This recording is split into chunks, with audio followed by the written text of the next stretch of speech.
Je m'appelle Charles Girard, je suis professeur de philosophie politique et juridique à l'université Jean Moulin à Lyon.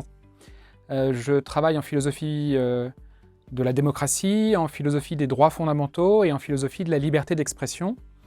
Et je dirige notamment depuis 2018 un programme de recherche interdisciplinaire, EGALIBEX, sur la liberté d'expression et l'égalité de participation, qui réunit des philosophes, des juristes et des sociologues.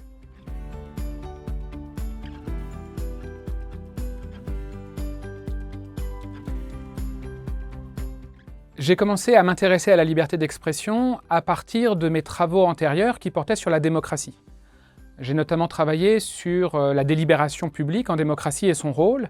et sur ce qu'on appelle parfois les théories de la démocratie délibérative. L'idée principale de cette approche, c'est que ce qui rend démocratique les choix collectifs, ce n'est pas seulement le recours au vote, donc l'agrégation de choix individuels et le recours à la règle de majorité, c'est aussi le processus avant le vote qui contribue à façonner les choix individuels et donc à influencer le contenu des choix collectifs. Ce qui rend nos choix politiques individuels et nos décisions politiques collectives plus ou moins autonomes et plus ou moins justes, ce n'est pas juste le recours au vote, c'est aussi le caractère plus ou moins libre, plus ou moins égal, plus ou moins public, plus ou moins contradictoire du débat qui se tient avant le moment où on arrête la décision. Et les théories de la démocratie qui travaillent sur cet objet s'intéressent souvent, en conséquence, à des délibérations en face-à-face locales, dans des comités, dans des associations, au Parlement, dans des conventions citoyennes, dans des dispositifs participatifs. Et mon intérêt était de penser les implications de cette vision-là de la démocratie, pas simplement pour des interactions en face-à-face, mais pour penser la politique à grande échelle, dans l'espace public en général, qui est structuré aussi par des médias de différentes tailles, médias traditionnels, médias numériques.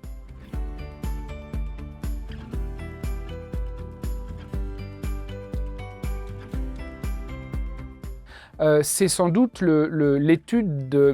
des implications de la communication numérique sur l'impact du basculement en ligne de la communication ou d'une partie de la communication sur notre conception générale de ce qu'est l'espace public.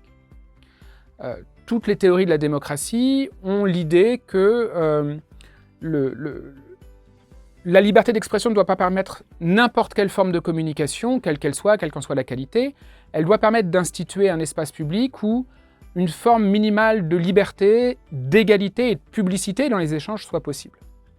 Alors ces principes sont valables qu'on pense à la presse, qu'on pense aux médias audiovisuels, qu'on pense aux médias numériques, mais les exigences qui en découlent, ce qu'impliquent concrètement ces idées très abstraites, est différent dans chaque cas. Et il est assez difficile de penser ce que sont nos exigences liées au régime démocratique, à l'idéal démocratique, dans le cas de la communication numérique. La révolution Internet a d'abord été saluée au milieu des années 90 comme promettant un nouvel âge démocratique, un nouvel espace public. Comme à chaque nouvelle révolution technologique dans l'histoire des technologies de la communication, on a espéré que cette nouvelle technologie allait permettre de dépasser toutes les limitations des précédentes, des médias audiovisuels. Et puis 20 ans, 30 ans plus tard, on est passé du discours utopique sur l'effet d'Internet sur la démocratie à un discours essentiellement dystopique, parfois apocalyptique, qui nous annonce tous les maux imaginables. Il me semble que dans les deux cas, l'excès d'optimisme et le discours extrêmement pessimiste qui semble prévaloir aujourd'hui dans beaucoup de discussions publiques sur Internet, ce qui explique ces réactions contraires, c'est que nous ne sommes pas au clair avec la forme que pourrait prendre la communication digitale pour répondre aux exigences propres à la démocratie. D'où la prolifération de discours sur la démocratie menacée par Internet, Internet contre la démocratie, et ainsi de suite. Il y a un vrai travail, qui est un travail qui appelle une réflexion d'ordre philosophique, de réinterprétation de ce que sont les exigences liées, par exemple, à l'égalité dans la communication, quand, au fond, l'accès à la parole médiatique n'est plus un problème, comme elle était un problème quand le nombre de médias généralistes audiovisuels était assez limité, qu'il était difficile d'accéder aux médias. L'accès aux médias est, malgré des limitations et des inégalités, relativement aisé désormais. Et le problème, c'est plutôt celui de l'égalité dans l'accès à la visibilité au sein de l'espace médiatique, dans l'accès à la visibilité au sein des espaces numériques interconnectés. Et les mécanismes de mise en visibilité ne sont pas les mêmes que les anciens mécanismes qui permettaient d'accéder aux médias. Et du point de vue du contrôle des mécanismes qui permettent de gagner en visibilité sur Internet, il y a des inégalités extrêmement fortes, évidemment, qui sont observables. Même chose pour l'exigence de publicité. La situation précédente, celle où les médias audiovisuels étaient dominants, c'était une situation, au fond, où seul un éventail très restreint de points de vue pouvait accéder à la pleine publicité. Mais par contre, cet éventail restreint de points de vue pouvait être exposé dans un espace commun à une part considérable du public. Ce que permet l'espace, ou ce qu'induit l'espace numérique, c'est l'inclusion dans l'espace médiatique d'une très grande diversité de points de vue. À peu près toutes les perspectives sociales sont trouvables sur Internet, si vous savez où les chercher, bien sûr. Et par contre, ça induit une fragmentation des lieux de diffusion, une fragmentation du public, et donc un problème d'ordre très différent du point de vue de l'exigence démocratique de publicité, celui de la circulation des discours, des récits, des arguments, des opinions, entre ces différents espaces qui peuvent peut-être devenir des enclaves. Et puis enfin, et surtout sans doute, l'exigence relative à la liberté dans la communication a des implications très différentes. Quand on passe d'un système où le principal obstacle à la liberté, c'est en gros le fait que des journalistes contrôlent l'accès aux médias, ce qui était leur tâche spécifique, leur vocation, ce qui fait qu'on a des décennies de critiques sociales des médias qui présentent le travail des journalistes comme un travail de censure, d'exclusion de l'espace public.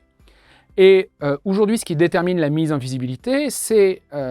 le paramétrage des algorithmes qui décident du degré de visibilité, des lieux de visibilité, en fonction des comportements des internautes, bien sûr, qui tweetent, qui relayent, qui signalent, etc.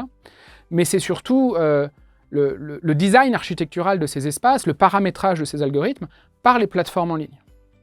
Et alors qu'on a cru au début des années 90 que Internet allait être l'avènement d'un espace public parfaitement horizontal, où on allait pouvoir se passer de sélectionneurs, de censeurs, de portiers, de gatekeepers, ce à quoi on assiste, c'est la constitution absolument inédite d'un pouvoir considérable par des acteurs privés, les principaux géants de l'Internet, d'un pouvoir considérable d'organisation de l'architecture des espaces publics et de paramétrage des instruments qui, ultimement, vont décider quels messages vont atteindre un public important et quels messages sont destinés à rester, pour l'essentiel, inaudibles.